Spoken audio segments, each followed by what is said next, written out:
Bonjour et bienvenue dans ce nouveau Apocritique consacré à un film sorti en 2002, réalisé par M. Night Shyamalan. Vous l'aurez peut-être deviné à ma coiffure, il s'agit donc de Sing. Un film que j'ai vu la première fois dans un contexte assez particulier, puisque je vivais chez mes parents qui habitaient dans une ancienne ferme entourée de champs de maïs, donc imaginez un peu l'ambiance. Alors bon, mauvais film, vous le saurez tout de suite après le générique. Donc on part donc sur la critique de Sing. Donc dans ce film joue Joaquin Phoenix. Oui, Joaquin Phoenix, donc celui-là qui tient le rôle du Joker en ce moment, qui est à l'affiche cinéma. Et donc je recommande la critique faite par Jumelon, donc je vous mets l'affiche ici. Donc je tenais à faire ce film pour vous prouver que Joaquin Phoenix pouvait jouer dans d'autres domaines que le Joker. Alors, est-ce un bon film, un mauvais film? Sing, on va le voir tout de suite dans ma critique. Et on va commencer donc par l'histoire. Alors Sing, qu'est-ce que c'est?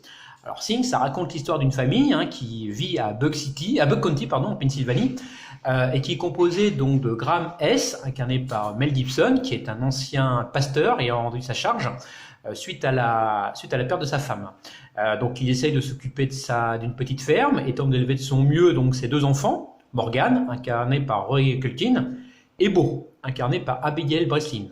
Son frère, Merrill, incarné donc par Joaquin Phoenix, qui a un excellent second rôle dans ce film, qui incarne également une ancienne gloire du baseball, donc est revenu vivre avec lui pour l'aider. Donc tout se passe bien dans la petite ferme, jusqu'au jour où un petit matin, la famille découvre dans son champ un immense crop circle. Alors il pense au début à un canular, logique, sauf que peu à peu, il se rend compte que des événements étranges se passent tout autour de la planète et que d'autres crop circles font leur apparition partout sur la planète. Alors, que dire de ce film? Tout d'abord, il faut savoir que Sing est considéré comme un des moins bons films de Shyamalan, alors qu'il avait été acclamé en 1999 avec Sixième Sens et encensé en 2000 avec Incassable, qui est la première partie d'une petite trilogie que je vous parlerai plus tard. Pour réaliser le film, Shyamalan avait quand même mis les gros moyens. Alors d'abord, il veut recruter Paul Newman pour incarner Graham. Bon, Paul Newman refuse, c'est son choix. Après, il essaye de recruter Clint Eastwood, qui refuse à son tour. Il était sur d'autres projets. Je crois qu'il commençait à être réalisateur à cette époque-là. Donc il casse donc Mel Gibson, retenu, et Mark Ruffalo pour incarner le frère. Mark Ruffalo, c'est celui qui a incarné Hulk plus tard, dans ce qui va devenir les Avengers, le film Hulk. Mark Ruffalo ne peut pas se joindre au projet pour des raisons de santé. Donc il continue le casting, Shyamalan, et il recrute Joaquin Phoenix, pareil, retenu au casting. Niveau budget, 72 millions de dollars est mis sur la table. C'est une somme raisonnable, on a vu pire niveau film, donc ça reste dans les moyennes. Pour écrire le scénario, donc Shyamalan s'inspire de 3 films, dont les affiches trônent dans son bureau. Parce qu'il faut savoir, il a mis les 3 affiches pour vraiment ne pas s'écarter de sa deadline. Donc il s'est inspiré des Oiseaux d'Alfred Hitchcock. Il faut savoir que c'est un grand fan d'Alfred Hitchcock, Shyamalan. La Nuit des Morts Vivants de George R. Romero et L'Invasion des profanateurs de Sépulture de Don Siegel.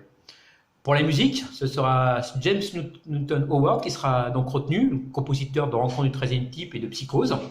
Bref, tout le plat de pied, le film, pour moi c'est que du bon. Alors qu'est-ce qui ne va pas dans ce film, vous allez me dire? En fait, on reproche au réalisateur d'être tombé dans la fièvre des effets spéciaux avec Sing.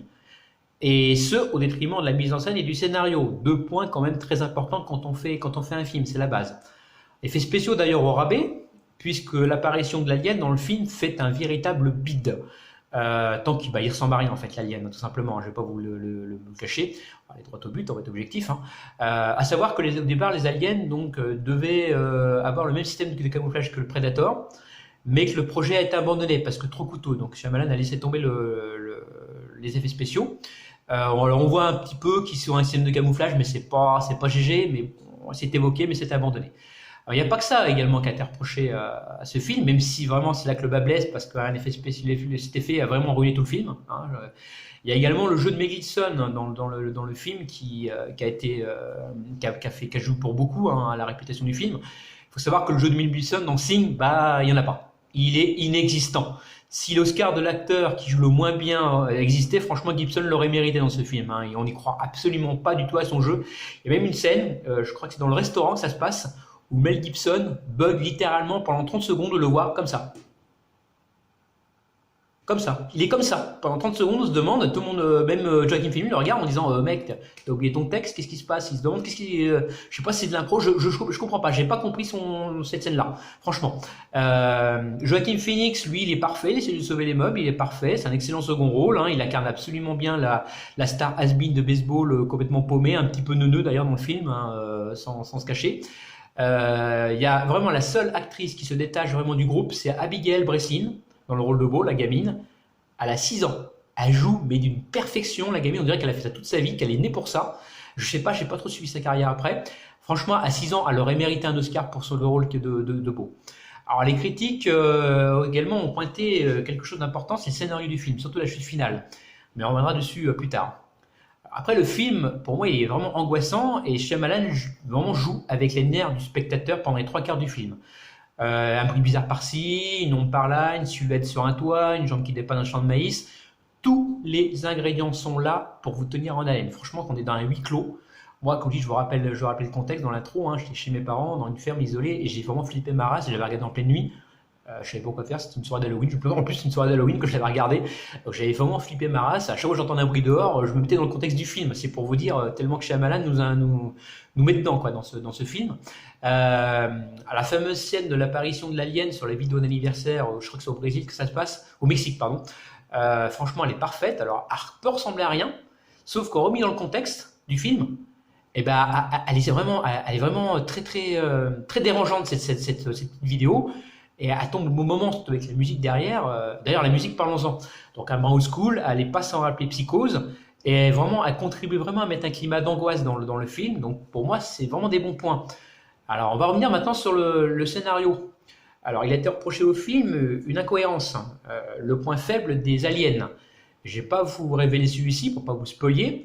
Mais ceux qui ont vu le film m'auront compris. Et là, je vais vous spoiler 2 secondes, je suis obligé. Je mets le petit disclaimer, ça ne va pas durer longtemps, c'est juste 2 secondes. Hein. Je vais poser une question à ceux qui ont vu le film. Comment des aliens qui ont traversé l'univers peut-ils faire une erreur aussi grossière et choisir d'envers une planète composée aux 3 quarts d'un élément mortel pour eux? Bon, on se pose la question, les mecs, c'est des teubés ou bien là? Qu'est-ce qui se passe? Ou alors nous, on nous prend pour des teubés, je sais pas. Bon, on va se calmer, on va se poser. On va analyser le film. Hein.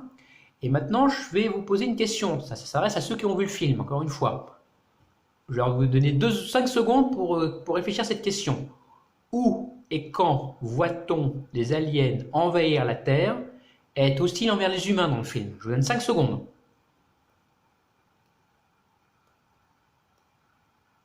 Ça y est, c'est fait, vous avez trouvé? Non? Eh bien, c'est normal, car effectivement, nulle part dans le film, on voit les aliens tuer ou être hostiles envers les humains. Les seules personnes à parler d'invasion et d'hostilité sont un sergent recruteur dans un bureau qui prétend que les crop circles sont les signes d'une invasion et servent de point de repérage. Alors, bon, le mec, il est sergent instructeur, c'est-à-dire rien. Il est en bas de l'échelle, il est homme de rang, il est même pas sous-oeuf, le mec. Hein. Il a été mis au placard dans un bureau de recrutement paumé en pleine cambrousse. Il n'a aucun lien à sa hiérarchie. Le seul truc, c'est les petites signatures de contrat là, qui fait remonter là, pour envoyer les petits bidasses au front. Et même si c'était le cas, qu'il y aurait une invasion, je ne pense pas que vu son grave, il soit informé. Il a des informations très très confidentielles. Hein. Il est comme de rang. Hein. Au pire, s'il part au fond, on lui dit va prendre ton fusil, va gérer les petits bonshommes, et puis c'est tout. Hein. Donc niveau crédibilité, le mec repassera un petit peu. Hein. Deuxième personne, donc à dire que les aliens sont hostiles. Un livre écrit par un ufologue qui conseille de se faire un chapeau en alu pour que les aliens ne lui puissent pas lire vos pensées. Ah bah là je m'incline, hein. Niveau source, il n'y a rien de plus fiable. Moi je mets mon chapeau, hein. Faut pas qu'on lise mes pensées sur la suite de la critique, hein, parce que là moi je m'incline, troisième personne, alors un journaliste, troisième personne, un journaliste style BFM TV qui ne fait que diffuser des images de lumière dans le ciel et affirme que des aliens sont en train de nous envahir. Il montre aucune scène de violence et de bataille. Il montre en boucle la vidéo là, de l'anniversaire, des militaires qui montent dans des hélicoptères qui se préparent à je ne sais quoi. Normal, il y a des lumières dans le ciel, il y a des signes partout. C'est normal que les militaires ils commencent à se préparer un peu partout, mais il y a pas on voit rien, on voit pas de scène de bataille, on voit rien du tout. Donc niveau crédibilité, pareil, on n'y croit pas quoi. D'ailleurs, Graham, enfin Mel Gibson dans le film, le répète dans tout le film, hein. D'ailleurs, il est anti-télé au début du film et il dit qu'il ne faut pas croire à la télé parce qu'elle ne raconte que des conneries en gros. Donc sur ce fiable, je doute. Quatrième personne, donc à prétendre qu'il y a une invasion et que les aliens sont hostiles, c'est l'auteur de l'accident qui a tué la femme de Graham, interprété d'ailleurs avec brio par Shyamalan lui-même. Oui, le bonhomme, et en tant que fan d'Hitchcock, aime bien faire comme Hitchcock des petits caméos hein, dans ses films. Donc là, c'est plus qu'un caméo parce qu'il tient un petit rôle. Donc le mec prétend avoir été agressé chez lui par un alien. Sauf qu'en revisionnant la scène au détail, on a plutôt l'impression qu'il a paniqué et que c'est lui qui a agressé l'alien en le mettant dans le cellier. Alors vous allez me dire, oui, mais la scène de fin avec Morgan, oui, et qui dit que c'est du poison que l'alien va injecter au gamin et pas plutôt un remède pour son asthme? On n'en sait rien du tout. On n'en sait rien du tout. Les Graham Joachim Phoenix donc réagit violemment, tue l'alien parce qu'il a le gamin dans les bras et il lui injecte un espèce de poudre dans le nez, mais on ne sait pas ce qu'il veut faire l'alien, on n'en sait rien. Donc moi, ma théorie, elle vaut ce qu'elle vaut, mais elle est celle-ci. En fait, si les aliens, est-ce qu'ils ne seraient pas tout simplement venus se réfugier sur Terre? Ils auraient perdu leur planète, ils sont venus se réfugier sur Terre. Bon, ils l'ont pas analysé, ils ont vu une planète habitée, et dit ben, on va mettre des petits. Les signes en fait seraient des messages, des SOS. Et puis bah ils viennent s'installer, ils veulent communiquer avec nous, on n'est pas compris, ils ont plus peur de nous qu'eux, etc. Et puis bah ils n'ont pas vu que en fait que la Terre est pas adaptée à leur organisme, tout simplement. Moi c'est ma théorie. Réfléchissez-y en revoyant le film. Hein. D'ailleurs, il faut savoir que Shyamalan a dit qu'il fallait le revoir plusieurs fois le film avant de le comprendre, qu'il y avait des messages cachés. Donc, qui sait, qui sait. Donc après, bon pour moi, Signe, c'est avant tout un film sur la foi, hein, au sens large. Hein. De la même manière qu'utilise Alien comme des démons génériques, Shyamalan utilise la religion du héros de Graham, c'est un pasteur, pour parler de la croyance. D'ailleurs, Graham retrouve la foi à la fin de son film, voyant tous les événements passés et les considérant comme des miracles, comme des messages du Seigneur. Donc pour moi, effectivement, je suis d'accord avec Shyamalan, c'est un film qui demande au moins 2 visionnages avant d'être compris dans son contexte.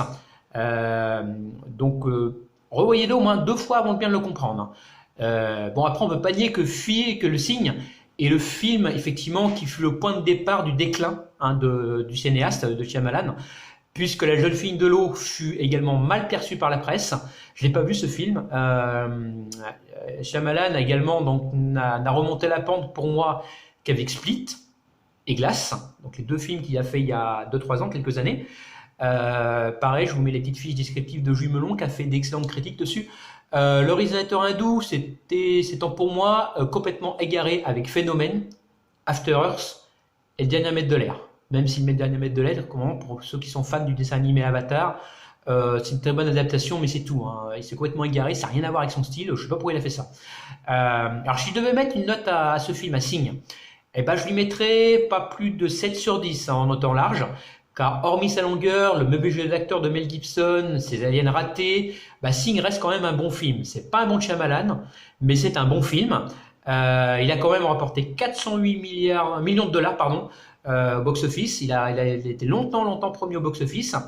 Il a une note plutôt favorable sur Metacritic. Donc on ne peut pas dire que c'est un mauvais film, hein, contrairement au plagiat qui a suivi Signe.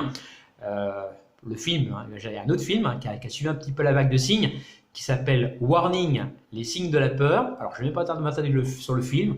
Oui, je sais, je l'ai loué en DVD. Oui, je sais, mais bon, alors j'étais jeune, j'avais vu, j'étais sur la vague, je surfais sur la vague Signe.